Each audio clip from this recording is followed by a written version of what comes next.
It's 1943. Deep inside the smoky, war-torn headquarters of the German High Command, generals huddle over maps and intelligence reports. Their eyes widen in disbelief. How could America, barely rearmed just a few years ago, now be producing tanks, planes, and ships at a speed the world had never seen before? One general is said to have muttered under his breath, "This is not possible. No nation can build like this." But it was possible. And it was happening. America's industrial might was beginning to crush Hitler's war machine. World War II was not only a clash of armies and ideologies, it was a brutal contest of production, logistics, and endurance. By the early 1940s, Nazi Germany had conquered much of Europe. Its armies seemed unstoppable, sweeping across Poland, France, and deep into the Soviet Union. The German Wehrmacht had built a reputation for lightning-fast blitzkrieg, terrifying efficiency, and some of the most advanced weaponry of its time. But in Berlin, the German High Command underestimated one critical opponent: American industry. To Hitler and his generals, the United States was a land of consumerism, jazz, Hollywood films, and automobiles, not a nation prepared for all-out war.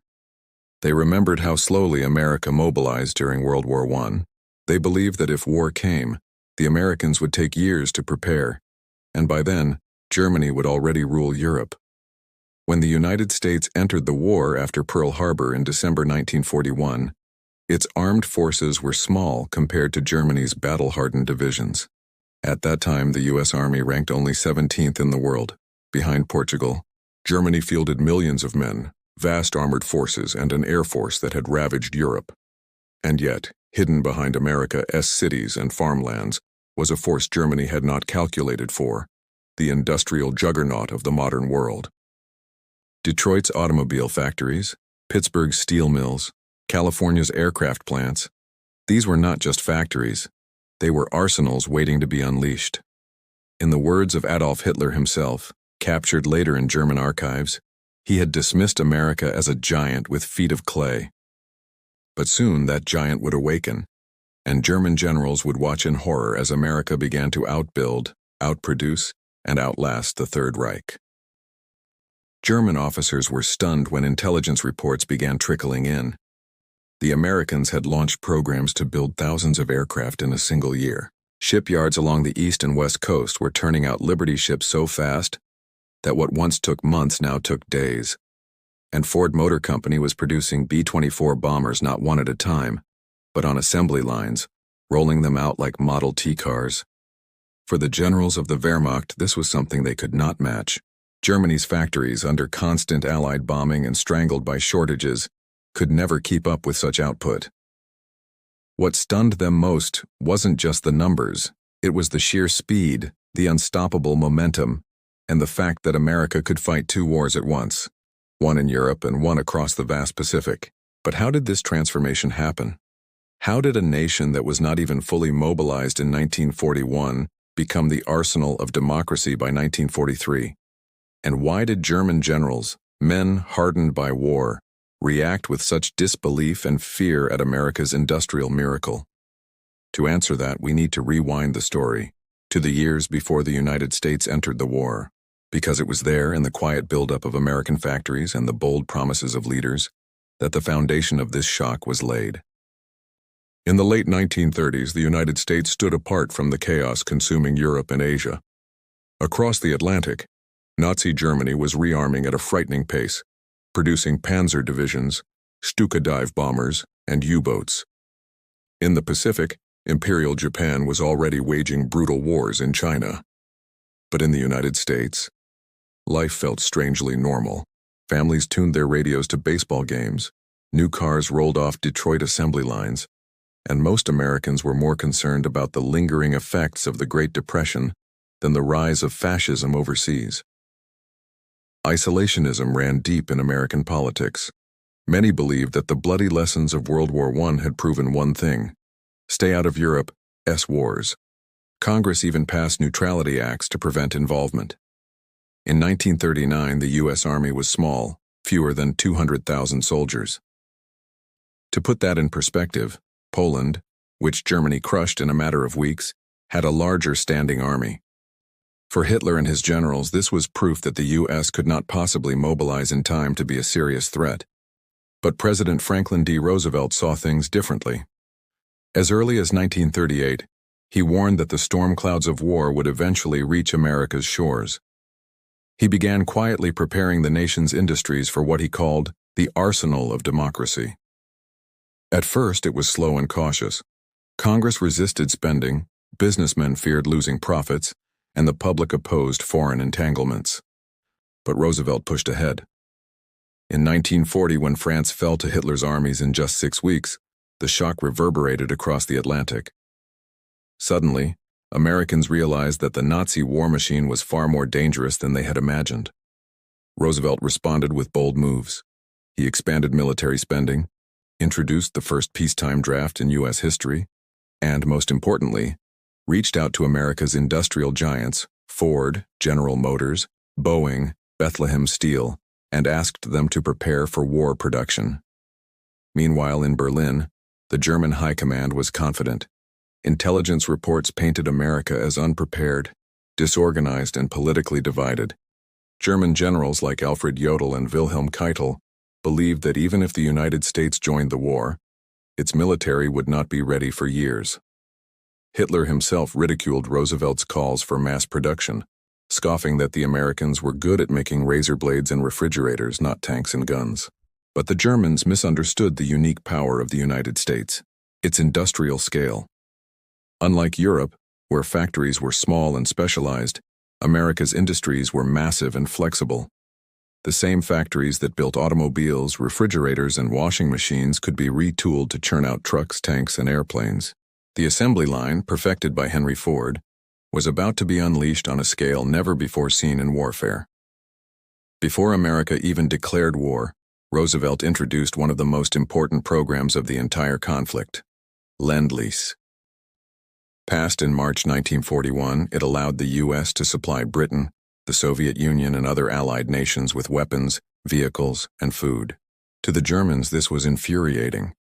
Suddenly, British convoys carried American-built trucks, rifles, and even aircraft across the Atlantic.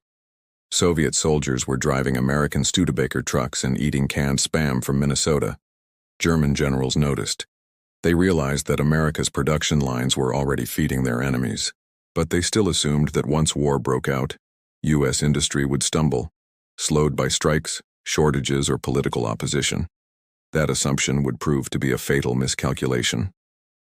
On December 7, 1941, Japan attacked Pearl Harbor. The next day, the United States declared war. 4 days later, Hitler made one of his gravest mistakes. He declared war on America.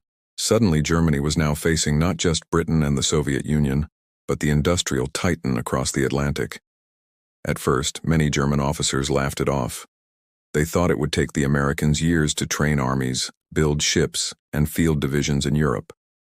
But what they didn't realize was that the American industrial engine was already running, and Roosevelt was about to push it into overdrive. Factories across America lit up day and night.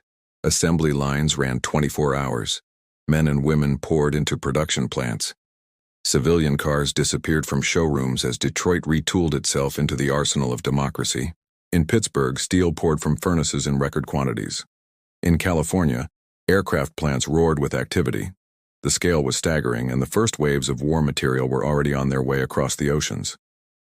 And as the first American-built bombers lifted off European runways, and as the first Liberty ships began crossing the Atlantic faster than U-boats could sink them, the German generals began to realize something unprecedented was happening. They had underestimated the United States.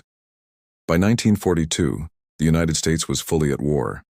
While American soldiers were still gaining experience in North Africa and the Pacific, American factories were already unleashing a tidal wave of production. And this is where the story begins to shock German generals. The war was no longer just about tanks on the battlefield or planes in the sky. It was about who could replace them faster. In this new kind of war, America's numbers were staggering. German intelligence began intercepting reports of U.S. production goals. They seemed absurd, fantastical even. By 1943, the United States planned to produce 125,000 aircraft, 75,000 tanks, 60,000 ships and millions of rifles, trucks, and artillery shells. To men like General Franz Halder, chief of the German General Staff, these numbers looked like a fantasy. No country in history had ever produced such quantities. But within a year, the fantasy became reality. In Detroit, the Ford Motor Company turned its massive Willow Run plant into the largest bomber factory in the world. The assembly line that once built cars was now building B-24 Liberators. At its peak, Willow Run produced one bomber every 63 minutes. German reports later admitted, "The Americans are producing bombers faster than we can shoot them down." General Motors and Chrysler, meanwhile, retooled their plants to build tanks, Shermans by the thousands. By 1943, Detroit was building more tanks than all of Germany's factories combined. To German officers trained to think of tanks as precious hand-built machines, the American approach was shocking. For the Wehrmacht, producing a single Tiger tank required months of precision engineering. For America, producing a Sherman tank was like producing a car, standardized, fast, and replaceable. One German general bitterly remarked, "The Americans treat war like industry, not like art." And then came the Liberty ships. These cargo vessels were the lifeline of the Allied war effort, carrying food, ammunition, and fuel across the Atlantic.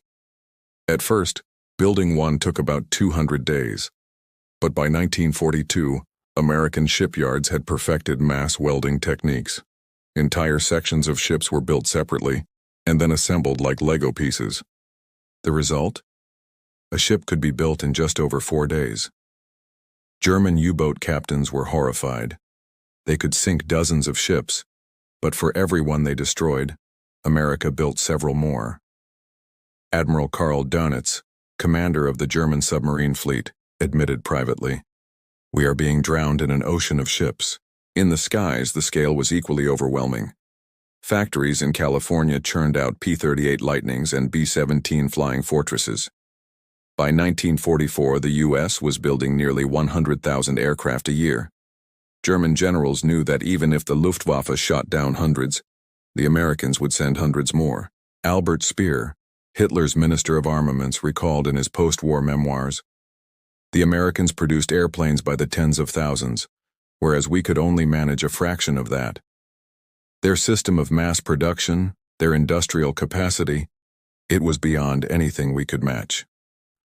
The first shockwave came in North Africa.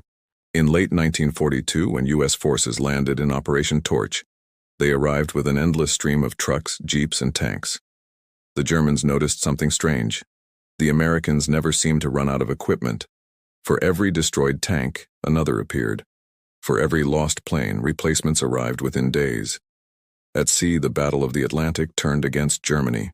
U-boats had once terrorized Allied shipping, but now, with swarms of American-built escorts and aircraft, convoys became nearly unstoppable. In 1943, the Allies sank more U-boats than Germany could replace. The tide had shifted. Inside Hitler's headquarters, frustration mounted. Reports from the front kept returning to one theme: American material superiority. Generals complained that they could not match the sheer flood of equipment. Hitler raged, accusing his own ministers of failing him. But deep down, many German officers realized the truth. America had become the arsenal of democracy, and its output was on a scale Germany could never dream of. Some, like Field Marshal Erwin Rommel, saw it firsthand in North Africa. Rommel famously noted, "What we need we cannot get, and what the Americans have in unlimited supply, we can only envy." He knew his Africa Corps was being starved of fuel and supplies, while the Americans seemed to have everything in abundance: spare parts, trucks, food, even ice cream machines for their soldiers. By 1943, German generals were no longer dismissing American industry. They were alarmed by it. The Wehrmacht was fighting not just an army, but a factory, an endless conveyor belt of machines, ships, and planes. The realization was devastating. The longer the war dragged on, the stronger America would become. And this was only the beginning. Because as 1943 rolled into 1944, American industry wasn't just matching German production, it was surpassing it on every front. What came next would leave the German high command utterly stunned. By 1943, the war in Europe was reaching a critical phase. The Eastern Front devoured men and machines at an unbelievable rate, while Allied bombing campaigns battered Germany's cities and factories. For the Wehrmacht's generals, one fact became increasingly clear. America was not just supplying itself, it was supplying the entire Allied world.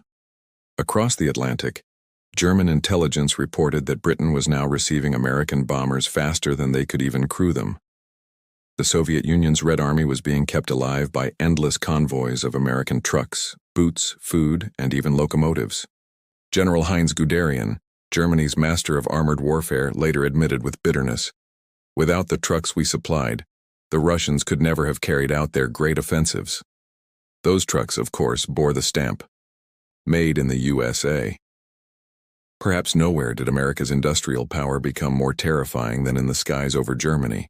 By 1943, waves of B-17 Flying Fortresses and B-24 Liberators, built in Detroit, Seattle, and Los Angeles, were streaming across German skies in daylight raids. At first, the Luftwaffe inflicted heavy losses, but soon, another product of American industry appeared. The P-51 Mustang long-range escort fighter, mass-produced with Rolls-Royce engines built under license in American factories. The P-51 turned the tide of the air war. Now, U.S. bombers could reach Berlin itself and return home with fighter protection. German generals watched in horror as their once proud Luftwaffe, already strained, was bled dry. It wasn't just that the Americans had better planes, it was that they could replace every lost bomber, every lost pilot with seemingly endless reserves. Albert Speer confessed later, "Our enemy's air armada was gigantic. We could not match their losses with our own production." Then came June 6, 1944, D-Day. The Allied invasion of Normandy was the most visible proof of America's industrial dominance. The sheer scale of the operation stunned the Germans. Over 5,000 ships carried Allied troops across the Channel, the majority built in U.S. shipyards. Over 11,000 aircraft roared overhead, many fresh from American factories. And behind the beaches came an avalanche of equipment: Shermans, half-tracks, jeeps, bulldozers, radios, and supplies stacked higher than German soldiers could believe. For the Wehrmacht officers defending the Atlantic Wall, the message was terrifying. The Americans could land not just one army, but an endless stream of them. For every tank destroyed, 2 more seemed to appear the next day. For every convoy sunk, more Liberty ships arrived. This was not a war Germany could win. Among all these weapons, one in particular captured German attention: the humble Jeep. To the Wehrmacht, it seemed almost magical. Fast, rugged, able to go anywhere. American soldiers had millions of them. German soldiers, used to horses still hauling artillery, were shocked to see how mobile American troops were. Captured reports revealed German astonishment. The Americans are motorized down to the last man. They live in their vehicles. And it wasn't just Jeeps. America produced 2.4 million trucks during the war. To put that in perspective, Germany produced barely a tenth of that. This meant the U.S. could move armies at speeds Germany could never match. Supply, logistics, mobility. This was where America's industrial genius turned battles into victories. By late 1944, the German High Command was forced to confront the brutal truth. Their own war economy, even under Speer's efforts, was collapsing under Allied bombing. Factories were shattered, rail lines destroyed, oil fields lost. Meanwhile, America's production was peaking. In 1944 alone, the U.S. produced 96,000 aircraft, 57,000 landing craft, 49,000 tanks, and 28 aircraft carriers. Generals who once scoffed at American consumerism now admitted privately that the war was lost. They had underestimated a nation whose factories ran day and night, whose women had joined the workforce in millions, and whose economy seemed limitless. Rommel himself, recovering from wounds after the Normandy battles, confided to aides, "It is not the enemy soldier we cannot overcome. It is his factories." That chilling realization spread across the German officer corps. They were not just fighting the men on the battlefield. They were fighting the assembly lines of Detroit, Pittsburgh, and Los Angeles. As 1944 turned to 1945, The nightmare for German generals became complete. Every front collapsed under the sheer weight of American-led production. The skies belonged to the Allies. The seas were ruled by Allied navies. The roads of Europe thundered with American trucks and tanks. Hitler's dream of a 1,000-year Reich was being buried under the relentless tide of American industry. And yet, the final chapters would be even more shocking. Because America's industrial miracle did not just overwhelm Germany, it rewrote the rules of global warfare forever. By the beginning of 1945, the German High Command stood on the brink of despair. The Wehrmacht was retreating on all fronts. The Soviets pushed relentlessly from the east while the Americans, British, and Canadians surged from the west. What made this collapse even more bitter for German generals was the undeniable truth. They were not simply being outmaneuvered, they were being outbuilt. When American divisions advanced into Germany, they seemed to move with a mechanical inevitability. Endless columns of trucks stretched to the horizon. Trains carried fresh supplies into captured territory within hours of its fall. Mobile workshops, field hospitals, even portable bakeries followed the U.S. Army forward. The Germans, who by now were scrounging for fuel and equipping units with outdated or improvised weapons, could not fathom how the Americans maintained such momentum. By this stage, the skies over Germany were a constant nightmare. American B-17s and B-24s blanketed cities in daylight raids, while British Lancasters thundered overhead at night. What shocked German generals most was that even after losing hundreds of bombers in battles like Schweinfurt and Regensburg, the U.S. Air Force replaced them almost immediately. Factories in America simply built more, faster than the Luftwaffe could ever hope to shoot down. By 1945, the Luftwaffe was a shadow of its former self. German generals admitted they no longer controlled the skies. One officer, in a captured report, wrote, "The Americans have an endless supply of machines and men. Our courage cannot stop them." In December 1944, Hitler threw his last dice in the Battle of the Bulge.